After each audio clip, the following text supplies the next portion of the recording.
sambil nunggu banyak yang baru gabung, tunggu sebentar, kita masih baru aja, baru jalan 5 menit. Nanti kita komentatornya itu bintang tamu ya, bukan sembarangan. Ini DJ ya, DJ yang kalau di Jawa Tengah sih terkenalnya di daerah Banyumas itu ya. Kalau di daerah-daerah sini belum belum banyak yang tahu kalau ada DJ. Oke, nanti bisa komen, bisa tanya-tanya, ataupun bisa berinteraksi. Nanti kalau sama Pak Duka akan ada pertanyaan yang berhadiah pulsa nanti, tenang saja. Sambil nunggu banyak yang nonton. Ini yang nonton baru 2 ini. Yang lain pada kemana? Masih pada makan siang apa? Tidur siang ini. Ini berarti festival penyuluhan sudah di penghujung acara. Nanti tinggal kita tunggu siapa pemenangnya, siapa yang akan menjadi brand ambassador media KIE. Nanti semoga tahun depan kita adakan lagi untuk mungkin hadiahnya akan lebih menarik, ataupun nanti kita bisa buatkan piala bergilir untuk hadiahnya agar nanti kabupaten kota mana yang menjadi juara, sehingga mereka memiliki prestis bahwa untuk tahun ini piala bergilir festival penyuluhan Bangga Kencana ini dipegang oleh kabupaten tersebut. Oke, sambil nunggu ini Pak bintang tamunya belum gabung ini ya, DJ. Kita untuk komentator yang terakhir nih spesial ya. Tidak, kalau kemarin kita sudah ngundang Ida Iswara yang dari Jawa Barat, yang dari mana namanya Banyumas juga, dan juga ini ada lagi, ini beda ya, ini dia DJ. Nanti kita tunggu sambil nunggu beliau bergabung. Tenang aja, yang sudah gabung nanti silahkan komen ataupun tanya, ataupun nanti saya kasih pertanyaan, silahkan untuk mencoba dijawab. Nanti ada hadiah pulsa 25.000. Didi Kismanto sudah bergabung, Tarni Marheningrum sudah bergabung, Astri Atarik sudah bergabung. Nunggu teman-teman yang lain. Sambil nunggu bintang tamu kita untuk komentator terakhir. Beliau DJ musiknya itu jarang hits ya, tapi orangnya hits. Untuk bintang tamu kali ini Aji Satrianto bergabung. Oke, terima kasih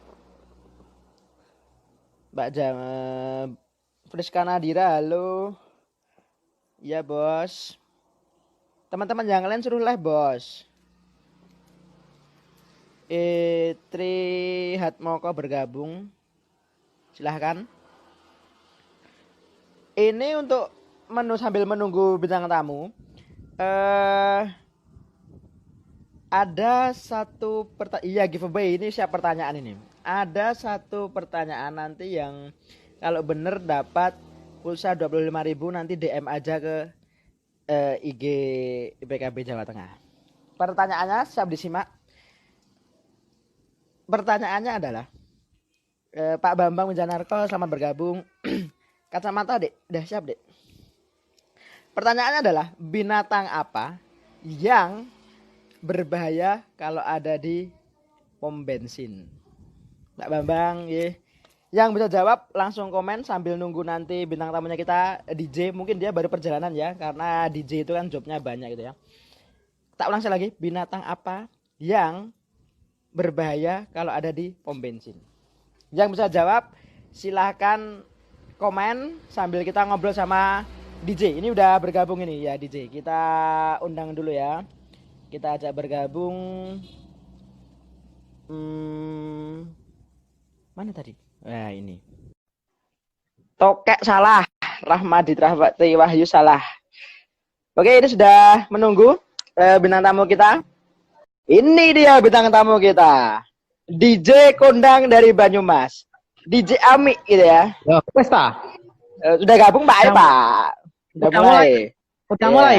Sudah. Oh, Beliau ini termasuk mentor saya, guru saya ya dulu waktu di Banyumas. Beliau adalah DJ Ami ya, Jami gitu ya, ejaan lama DJ Ami gitu, Pak ya. Beliau beliau adalah WI di Banyumas. Dulunya di Sulawesi Pak ya, kayaknya ya Pak ya. Hah? Dulunya pernah di Sulawesi. Di Gorontalo. Oh, Gorontalo ya. Oh, Mbak Mulan bergabung, monggo silahkan. Ini masih monggo Pak, ada pegang nggih. Ini masih terbuka pertanyaannya ya. Binatang apa yang berbahaya saat di pom bensin? Yang bisa jawab silahkan jawab. Nanti apa jadi 25.000 pulsa dari Paduka. Pak Jami, bagaimana kabarnya? Alhamdulillah, kabar baik, sehat walafiat, fi taatillah. Wah. Ini begini Pak Jami, karena tak kenal maka tak sayang. Jadi nanti kalau sudah kenal nanti akan disayang. Coba silahkan Pak Jami memperkenalkan diri. Jawaban seperti api salah, tetap masih belum ada yang benar. Yuk lanjut. Monggo Pak Jami, silahkan perkenalan. Sambil menunggu tebak-tebakannya Mas Aan yang kadang jawabannya menyakitkan hati. Karena terserah yang bikin kuis tuh jawabannya. Izinkan saya mengenalkan, saya temannya Pak Bambang Wijonarko dan temannya Mbak Anindita yang dari Bogor. Saya biasa dipanggil dengan Jami. Ya. Anak 2, pernikahan tanggal 29 Juni yang sekarang diperingati sebagai hari nasional. Jos banget. Saya asli Solo. Wah, asli Solo. Jadi deket Pak berarti. Asli Solo. Ya jauh no. 5 jam kok. Oke, itu kalau nanti kalau ada yang pertanyaan ke Pak Jami juga silahkan, nggak apa-apa. Di sini ini sesi komentar terakhir Pak ya. Festival sudah berjalan kemarin, antusiasnya sangat tinggi. Bahkan untuk di sesi yang akhir-akhir ini malah kebanyakan dari luar Pulau Jawa. Luar Jawa. Ya Pak ya. Dan dan menjadi, semoga ini menjadi batu loncatan, besoknya kita akan mengadakan event yang lebih besar lagi, sehingga bagaimana penyuluh KB itu bisa menjadi lebih kreatif dan inovatif. Menurut Pak Jami nih Pak ya, untuk sesi yang terakhir ini apakah ada sesuatu hal yang menarik ataukah ada yang berbeda dari yang sebelum-sebelumnya gitu? Monggo silahkan Pak Jami. Baik, terima kasih Mas Aan yang biasa dipanggil Paduka. Semangat pagi untuk teman-teman penyuluh KB yang luar biasa di seluruh Indonesia, dari Sabang sampai Merauke. Sehat untuk Anda, sehat untuk keluarga Anda, dan sehat untuk sekitar Anda. Amin. Saya Jami, ini seniornya Aan ini di Jawa Tengah ini. Kalau disuruh memberikan komentar, semuanya berbedaan. Karena fitrahnya manusia itu semuanya pasti berbeda. Dan semuanya keren. Nah, itu loh. Kalau nggak keren, itu mesti nek lanang bojone ora ayu. Nek wedok bojone ora ganteng. Makanya keren, diitik-itik keria gini. Iya, betul Pak. Bagaimana kalau mengomentari? Namanya komentator ya, An ya. Iya, Pak. Dan Bapak Ibu semuanya, Bapak Ibu tidak usah terpengaruh dengan komentarnya Jami. Komentarnya Jami itu tidak berpengaruh pada nilai. Nilai itu sudah ada sekarang dan sudah dibungkus rapi untuk diumumkan besok menuju babak final. Nah, ini hanya komentar saja. Jadi komentar itu 11-12 sama wong delok. Delok itu kendelalok. Nah, soalnya mung komentar. Kendelalok. Ngono aku ya iso. Itu wong. Padahal belum tentu. Kalau yang disampaikan Mbak Dita itu kan kalem, alus, asli orang Solo gitu ya. Kalau ini Solo. Jadi ada Solonya, ada Solonya. Selamat siang Mbak Santi Ardianingrum yang baru bergabung. Oh, aku kenal loh Anan. Wah, ini. Kok perasaan dari tadi yang disapa cuma cewek-cewek ya Pak? Apa yang kenal sama Bapak cewek-cewek terus gitu Pak ya? Orang ngerti aku kan. Orang. Oh, nggak apa-apa. Oke, Ya. itu tadi ke sedikit komentar pembuka dari Pak Jami ya. Mas Wahyu, tak undang gue. Wah, Mas Wahyu. Solo Gembrabios kata Mbak Asri. Ya, Mbak. Panas Solo, Mbak. Panas di sini. Tadi kemarin saya di Solo itu biasanya sih nggak begitu panas ya, tapi kemarin lihat mantan boncengan mesra sama pacarnya jadi tambah panas gitu ya. Dan ini dan ini untuk Pak Jami gitu ya, Pak ya. Menurut Pak Jami, apakah event ini kalau diadakan tahunan itu menurut Pak Jami nanti kira-kira bagaimana itu, Pak ya? Pak Jami mendukungkah atau eventnya pisan ki baik? Masa tambah-tambah ya, atau emang bagusnya besok diadakan setiap tahun lagi dan dikasih kalau bisa ada reward yang prestis gitu seperti Pak Jami. Menurut Pak Jami gimana, Pak? Harus ada. Jadi ini kan forum resmi ya, resmi yang digagas oleh IPKB Jawa Tengah untuk mengumpulkan berbagai potensi yang ada dan yang dimiliki oleh penyuluh KB. Harus ada. Karena apa? Penyuluhan itu prinsipnya adalah untuk mengembangkan perilaku masyarakat. Iya, penting loh. Bukan hanya ngomong tupoksi, tapi sesungguhnya adalah untuk mentransformasikan masyarakat melalui pendidikan yang non formal dengan pendekatan pembelajaran orang dewasa. Itu hakikat penyuluhan. Makanya penting banget. Wah, ini berarti ini Mas Wahyu ini masukan dari Pak Jami juga bahwa kayaknya event ini kalau diadakan tahunan malah justru lebih baik gitu, Pak ya. Baik, nanti buat ya, betul. catatan kita. Oke. Dan jangan cuma dicatat terus ibu. Ya, siap suhu, siap. Dan ini kalau menurut Pak Jami kemarin kan sudah melihat ini grup yang last but not least gitu ya, kalau anak muda bilang ya, yang terakhir tapi bukan yang paling akhir gitu. Nah, menurut Pak Jami adakah potensi-potensi dari peserta yang sebenarnya jika dimaksimalkan itu bisa membawa mungkin inovasi atau kreativitas dalam mungkin penyuluh KB untuk menyelesaikan atau melaksanakan tugasnya gitu, Pak Jami? Gimana menurut Pak Jami? Ya, pasti bisa dan pasti ada. Banyak kreativitas yang dilakukan teman-teman. Ada yang masuk dalam televisi. Saya pikir itu ya, tetapi saya hanya berhenti di televisinya gitu. Tidak mampu mengekspor bagaimana memberdayakan dan memaksimalkan potensi televisi. Ketika masuk di televisi itu yang dari Mas boleh nggak sih nyebut nama gitu? Boleh Pak, boleh. Tenang aja, boleh. Ketika masuk televisi itu saya ingat Topan dan Lesos di Sri Mulat Humor dulu, Ketoprak Humor. Dia bisa membangun sebuah suasana bahwa televisi itu ternyata bisa diajak ngobrol, gitu loh. Orang mau tiba-tiba mak bedunduk mateni tok, lah kok sepi, pateni gede, enggak begitu. Iya betul. Tapi betul-betul seolah-olah kita memberikan penyuluhan lewat televisi, terus audien itu bisa bertanya. Nah, itu sekaligus memberikan sebuah visi bahwa inovasi itu televisi itu bisa diajak dialog.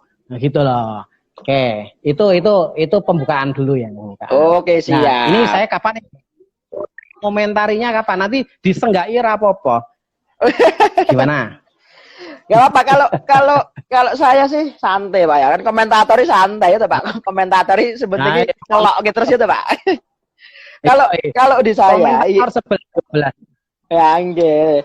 Ya bagi saya, yang penting kalau saya itu kalau memang ini didukung nanti kita bisa masukkan ke Mas Wahyu atau nanti tim yang IPKB Jawa Tengah, memang nanti kita kemas lebih bagus lagi. Kalau ini kan hanya permulaan dan mungkin teman-teman sebenarnya banyak ide kreatif tapi mungkin terbatas karena waktu hanya 3 menit dan juga mungkin juga ini sih lah, atau mungkin kadang ada yang mau totalitas tapi support temennya belum support, jadi mungkin di tahun depan mungkin akan lebih ramai kita adakan yang lebih atraktif lagi. Ini Pak Jami udah nyiapin banyak komentar per tim atau per sesi atau secara global? Saya secara global saja. Oke, secara global. Jadi Ini secara global ini saya mulai dari apa yang disampaikan Mbak Dita awal itu.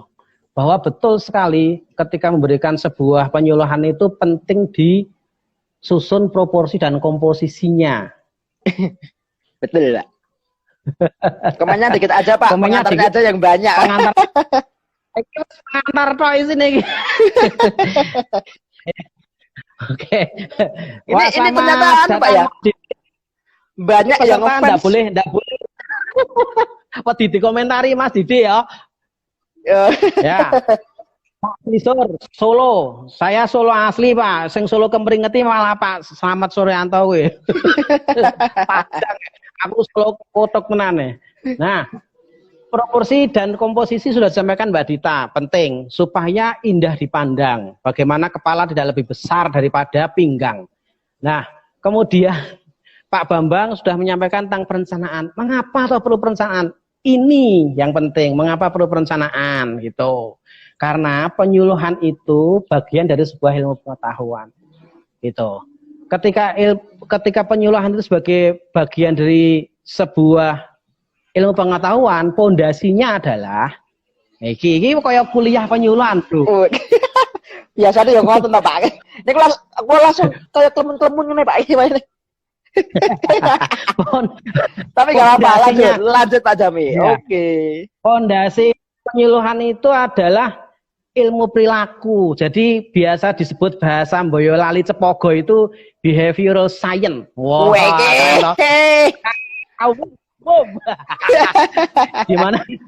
Di mana subjeknya manusia.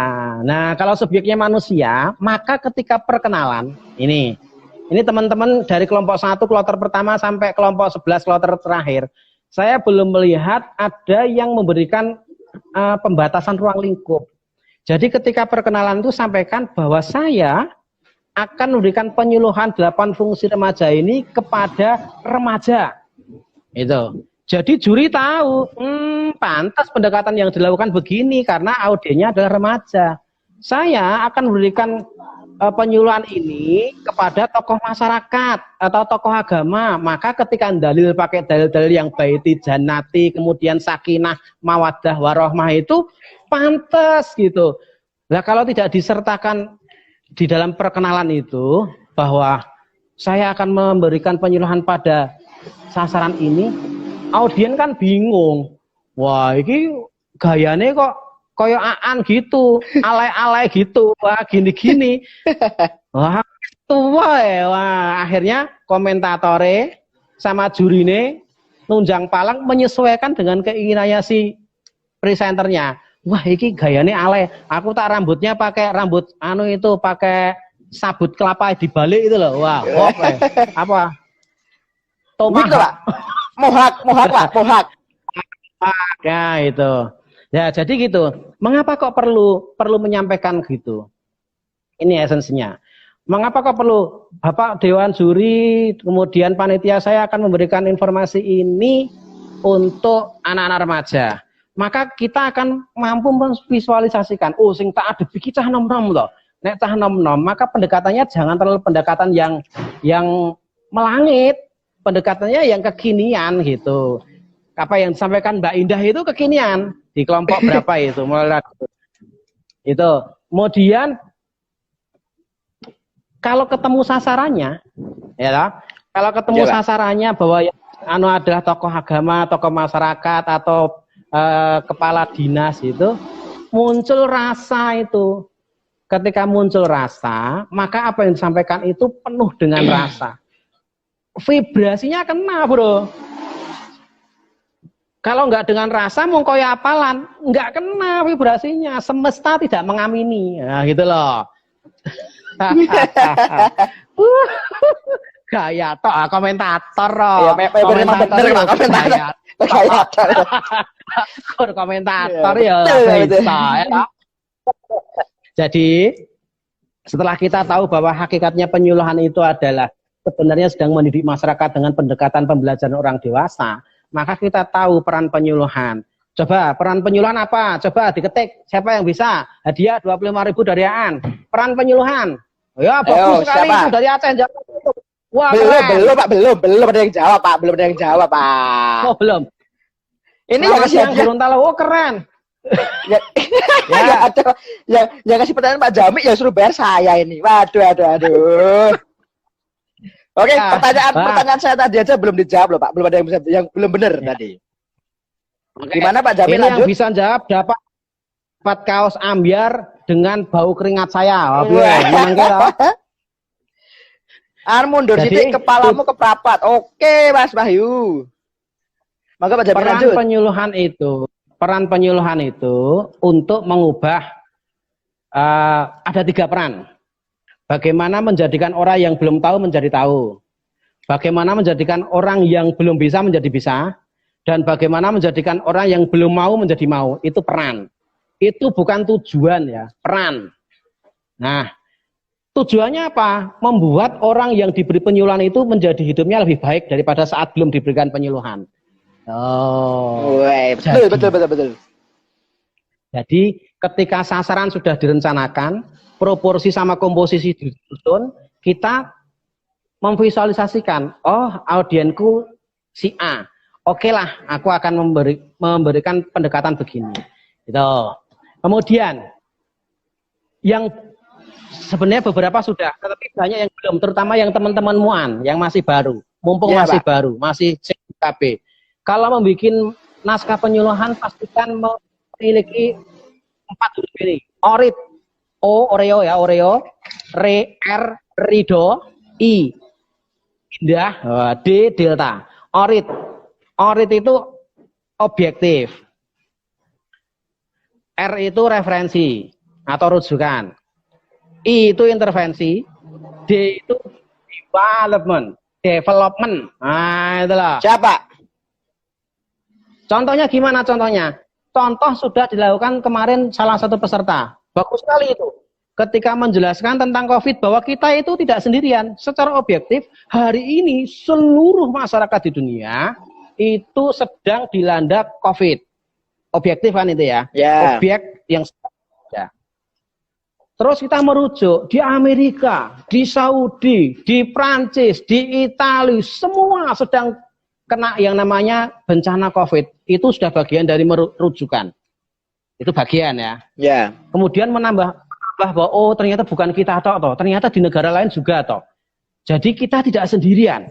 Itu strukturnya sudah mulai jelas. Kemudian setelah tahu begitu, ternyata semua pemerintah daerah dari semua yang ada di seluruh dunia mengambil tindakan yang namanya jaga jarak. Kemudian pakai masker, kurangi bepergian yang tidak penting, dan seterusnya. Itu bagian dari intervensi. Ya, betul, Pak. Nah, yang terakhir D. Kalau sudah begitu, terus apa yang harus kita lakukan? Wong sudah dikasih woro-woro suruh jaga jarak, pakai masker, jangan bepergian kalau nggak penting. Kita akan mau melakukan apa? Development-nya apa? Apa yang harus kita lakukan? Bagaimana cara melakukan? Siapa yang harus melakukan? Kapan melakukan? Di mana saja kita melakukan? Itu penyuluhannya pasti kena. Jadi Bapak Ibu, terus kita ngapain ini? Pemerintah sudah capek-capek begini, semuanya sudah kena, ngapain kita? Lah itu development, penting. Orit. Nah, itu dulu. Pak, mau tanya apa? Oke, kita ini sesinya ini kuliah ya, teman-teman ya. Ini bukan komentator, ini kuliah. Ini saya malah jadi harus ini orit. Nanti kalau ditanya balik nggak bisa jawab, nanti berat kata Pak sama Pak Jami ya. Nggak apa-apa, tapi kita memang menambah pengetahuan, kita dapat ilmu dari Widya Iswara, sehingga besoknya saat kita melakukan di lapangan kita memang harus melakukan sesuatu yang terencana. Kita harus benar-benar menyesuaikan siapakah audiens kita. Dan ada ilmu baru dari Pak Jami yaitu ORIT, objektif, referensi, intervensi, development. Yang sudah hadir semakin banyak, tenang, masih ada hadiah pulsa 25.000. Silahkan dijawab pertanyaannya ya. Ini yang belum hadir tak kasih pertanyaan biar ingat sambil nunggu sebentar ya Pak Jami ya. Pertanyaannya gampang. binatang apa yang berbahaya kalau di pom bensin? Oke, nanti jawab aja. Ada 2 pemenang, silahkan dijawab yang jawabannya benar. Oke, kemudian kembali ke Pak Jami. Pak Jami tadi sudah mengatakan bahwa kita sebagai penyuluh harus menggunakan metode yang tepat karena kita tujuannya nanti merubah perilaku dari audiens kita. Dari yang tidak tahu menjadi tahu, dari yang tidak mau menjadi mau, dari yang tidak mengerti menjadi mengerti. Menurut Pak Jami, seberapa pentingkah peran penyuluh KB dia di lapangan? Menurut Pak Jami bagaimana? Silahkan. Seberapa penting? Ya penting sekali. Ya anu Pak, pentingnya harus dikasih apa namanya alasannya. Oh, penyuluh KB itu penting deh karena begini, menurut yang terjadi ini di lingkungan saya gitu, sepertinya penyuluh KB itu orang hanya akan berpikir melulu tentang alat kontrasepsi. Padahal sebenarnya kan kita tidak. Penyuluh KB itu mulai dari belum melahirkan, sudah mengandung, sampai melahirkan jadi balita, sampai jadi anak-anak, sampai jadi remaja, jadi dewasa, jadi lansia. Kita semua sebenarnya lingkupnya seperti itu, Pak. Tapi seakan-akan kan orang hanya mengetahui bahwa penyuluh KB guys, ya implan, IUD, kan seperti itu, Pak. Menurut Pak Jami, sebenarnya peran kita di masyarakat sebagai PKB itu seperti apa? Gitu. Mungkin banyak teman-teman yang, apalagi yang saya masih baru, itu harus bagaimana agar nantinya ada sedikit ilmu dari Pak Jami, mungkin tambahan gitu. Enggak Pak Jami? Ya, kenapa saya mengatakan bahwa PKB itu penting sekali? Ya, karena ini adalah sebuah profesi yang elit, prestis, dan prestasi. Bagaimana tidak elit?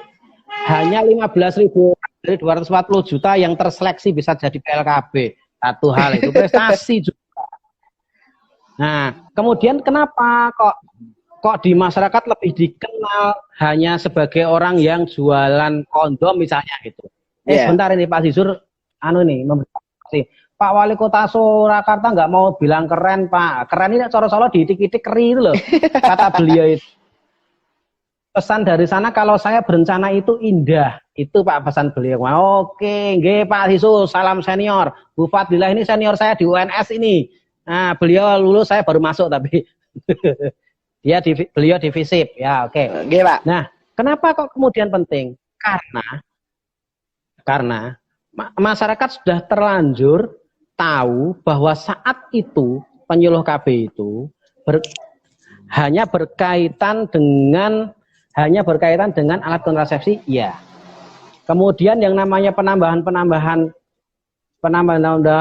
bisnis yang baru itu, pembangunan keluarga itu memang kurang dikenal di masyarakat, kecuali saat ini sudah mulai. Ya. Gara-garanya apa? Gara-garanya saya tidak menyalahkan, ini hanya hasil penelitian orang ya. Kenapa dulu penyuluh KB dikenal sebagai orang yang mempromosikan alat kontrasepsi? Karena dulu memang itu, gitu.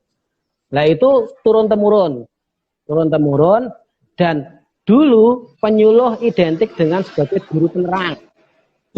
Padahal penyuluh tadi sudah saya sampaikan di depan. Jadi itu kenapa begitu? Karena gara-gara orang Belanda itu.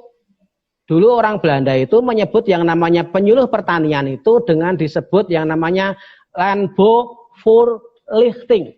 Keren Pak. Pangkal petani Pak. Landbouw itu pertanian, voor itu depan, lichting itu lampu, yang sekarang jadi suluh itu loh, penyuluh. Nah, akhirnya yang namanya penyuluh itu sebagai juru penerang. Padahal penyuluh tadi definisinya begitu tadi. Nah, kemudian kalau di Jerman biasa disebut dengan sebetulnya Aufklärung itu, pencerahan.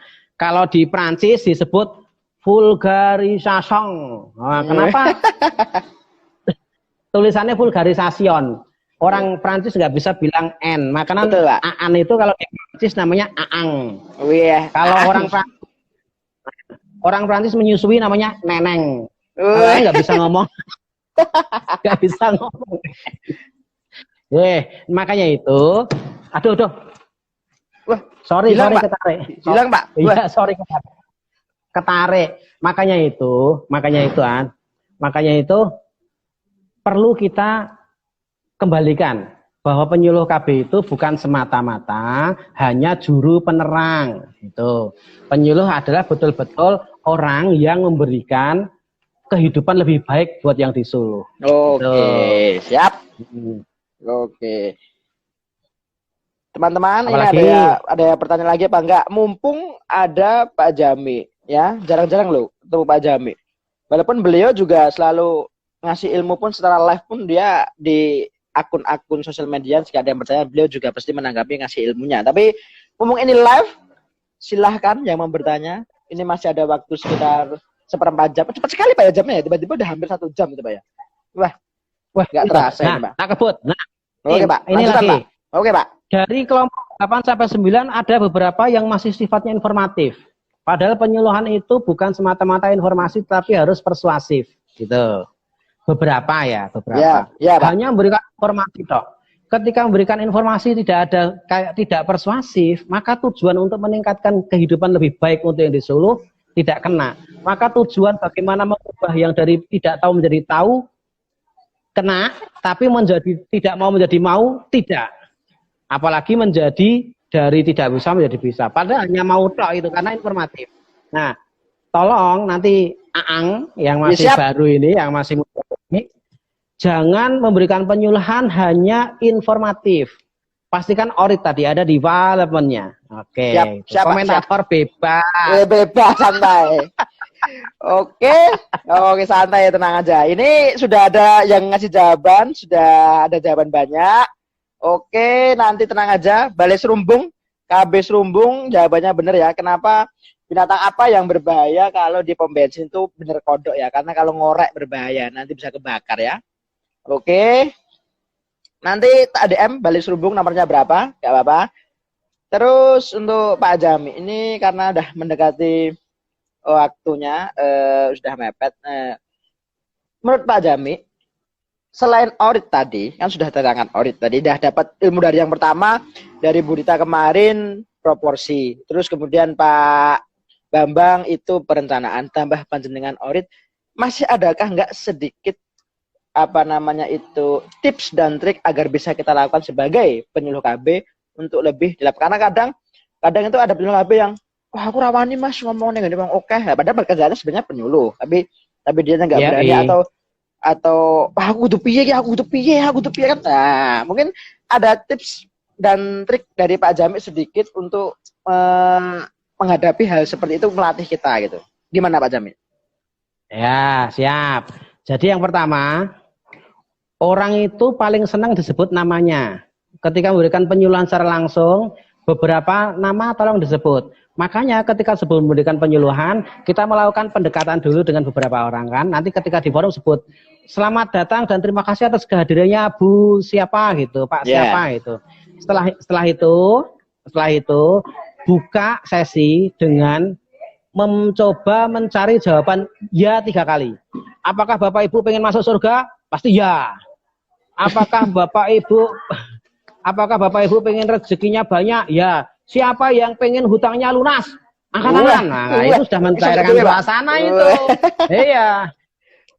Yang mau bertahan sampai selesai, saya doakan nanti hutangnya lunas sepulang dari sini dengan catatan dibayar. Gitu. Nah, itu menjadi kita lebih enjoy, audien lebih dekat dengan kita. Gitu. Termasuk ketika festival begini, asumsi awal kami adalah, oh ini festival itu bagikan sebuah etalase. Ketika sebuah etalase, maka orang akan menjadikan rekamannya IPKB Jawa Tengah ini adalah dokumen penting.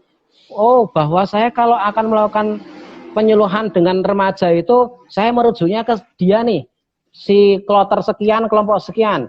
Kalau tokoh agama, saya merujuknya pada Pak Kiai ini, Pak penyuluh ini nih. Yeah. Kalau mendekati anak-anak jalanan, saya mendekati yang pinter gitar kayak Mas Didi Ismanto lah. Wah, misalnya begitu. Untuk pendekatan pada pejabat, oh pendekatannya Pak Sisur nih, yang bisa melobi Pak wali kotanya yang brengosnya podo itu. Nah itu contoh. Kemudian kalau misalnya untuk lebih mendekatkan ke audien ketika kita di kecamatan atau di balai desa, bawalah contoh-contoh alat bantu. Jangan melulu alat bantunya itu tentang kontrasepsi. Sesekali bawa alat sulap yang kecil-kecil gitu. Sambil menunggu Pak Camat rawuh itu coba mainkan, siapa yang bisa kayak Aan tadi tebak-tebakan atau main sulapan begitu. Itu lebih mendekatkan. Ini ada contoh penyuluh KB Banyumas. Keren banget. Terkait dengan 1 juta akseptor ini. Karena istri saya adalah kader Posyandu kan. Dia pendekatannya gini, tidak mengomongkan tentang tolong cari akseptor, tidak. Tetapi gini, mohon doa restu Bapak Ibu dipercaya oleh pemerintah dari BKD, pemerintah Jawa Tengah untuk mensukseskan program 1 juta akseptor. Mohon doa restunya ya, terima kasih. Ternyata bergerak sendiri-sendiri mereka. Keren banget itu. Ya betul Pak. Iya. Kadang ada orang yang tidak harus gimana? kita kasih teori, tapi mungkin hal seperti itu mereka langsung iya oke, aku dipercaya nih, gue harus ikut ya kan. Ya betul seperti itu Pak ya. Iya, jadi terus akhirnya tadi malam itu di rumah saya kan ada yasinan tuh. Ya, istri saya kan kader Posyandu. Nah, jadi ngomong, ibu-ibu, alhamdulillah perumahan kita ini dipercaya oleh Pak Lurah untuk menjadi pionir mensukseskan program agar 1 juta akseptor. Oh gitu, pada gelem. Oh. Jadi sebenarnya sama Pak, bahwa intinya sebenarnya itu banyak jalan menuju Roma. Silahkan Anda menggunakan cara apapun, asal tujuannya kan akan sama. Dari yang tidak tahu menjadi tahu, dari yang tidak mau menjadi mau. Dan sebenarnya seperti itu. Ada lagi Pak Jami atau cukup itu? Wah, cukup itu saja. Wah. Kalau mau lebih nanti datang ke Baldik Banyumas ya. Oh iya Balai Diklat Bangga Kencana Banyumas. Oke. Kapan-kapan tak senang lagi Pak. Ya. Oke. Berikutnya ini nggak ada yang tanya. Ini boleh tanya Pak Jami rumahnya mana? Boleh nggak kalau apa-apa tanya Pak Jami urusan perdupakan, mungkin kayaknya Pak Jami itu sering banget ngupload tentang dupa. Kita yang CPKB kan belum, mungkin besoknya kita akan tanya-tanya. Untuk sesi ini kan di komentator. Untuk Pak Jami, dari sekian itu ada lagi nggak tambahan komentar-komentar untuk yang sudah berlaga, apalagi di sesi yang terakhir kemarin? Itu kesiapan jaringan penting. Kemudian saya sampaikan tadi, masih banyak yang sebatas informatif, belum persuasif. Gitu. Siap Pak. Oke teman-teman, ini berhubung waktunya tinggal sebentar, ini sudah hampir, nanti kalau nggak ke-save nanti malah nggak kesimpan Pak Jaminya, nanti saya dimarahi nanti ya. Pak Jami galak. Pak Jami galak guys, kalian aja nggak tahu Pak Jami. Tapi beliau baik, beliau pintar. Tak akui, mungkin yang membuat, termasuk salah satu yang membuat saya menjadi seperti ini ya Pak Jami. Terima kasih. Yang menjadi membuatmu ya bapak ibumu. Bapak ibumu sing gawe kuwi ngawur ya. Oke. Ora digawe ra dadi we. Begitu. Ini karena begitu cepat waktu berlalu. Kalau ngobrolnya asik itu kayak waktunya kayak nggak terasa gitu Pak ya. Mungkin nanti kalau begitu saya mau kasih dulu pada PKB Jawa Tengah dengan seluruh jajarannya, seluruh kru dari kegiatan festival ini, seluruh dewan juri dan seluruh penyuluh KB yang sudah terlibat dan melibatkan secara aktif di kegiatan ini. Luar biasa, terima kasih. Semoga Allah memberikan jalan yang lebih indah buat Bapak Ibu. Amin ya Allah. Oke guys. Sampun Pak. Sampun. Aku guaan, aku. Oh, ya sebentar Pak, masa ya langsung dong. Oke, teman-teman, ini kita sudah sama Pak Jami ya. Terima kasih Pak Jami dengan ilmu tadi orit dan juga tips dan trik bagaimana bahwa orang itu lebih suka untuk disebut namanya beliau. Kita kasih sesuatu yang menarik. Kita doakan agar beliau bagaimana mempertahankan mereka untuk tetap mendengarkan kita, sebenarnya seperti itu. Terima kasih ilmunya. Dan Paduka itu kayaknya nggak lengkap kalau nggak pakai pantun gitu ya. Sebelum Pak Jami pergi, saya pantun sedikit buat Pak Jami ya. 2, 3 berusaha naik. Kita live bareng Pak Jami. Terima kasih Pak Jami. Oke, oke. Semoga sehat. Salam untuk yang selama di Banyumas. Terima kasih semua. Besok mungkin Pak Jami bisa jadi bintang tamu sesi ngobrol juga boleh ini besok ya. Besok tak hubungi Pak Jami. Oke. Nggak usah. Terima kasih Pak Jami. Oke, itu tadi sesi komentar Bapak Jami UWI dari Banyumas. Untuk teman-teman, terima kasih bergabung. Ini mohon maaf, waktunya sudah mendekati 1 jam. Saya nanti takutnya tidak kesimpan nanti malahan. Dan mohon maaf nih baterainya sudah low, jadi nggak bisa lama. Untuk yang menjawab pertanyaan saya tadi, itu balik KB Serumbung dan juga Asri Atarik dari tadi udah jawab ya, korek-korek itu nggak apa-apa. Pulsa 25.000. Nanti saya kirim ke nomornya. Nanti Serumbung tak hubungi nanti ke nomor yang mana gitu ya. Wah, Pak Jami masuk komen banyak sikile kuning, enaknya jaluk maning. Besok Pak tenang aja, masih ada sesi yang lain. Oke. Sedikit demi sedikit, lama-lama juga masih sedikit ya. Enggak apa. Oke. Gitu dulu. Terima kasih yang sudah bergabung. Mohon maaf tidak bisa lama-lama. Ini saatnya saya mengeluarkan jurus andalan ikan sepat ikan gabus, lebih cepat lebih bagus. Dan juga jurus yang kedua, akhirul kalam, wassalamualaikum warahmatullahi wabarakatuh. Salam IPKB Jawa Tengah.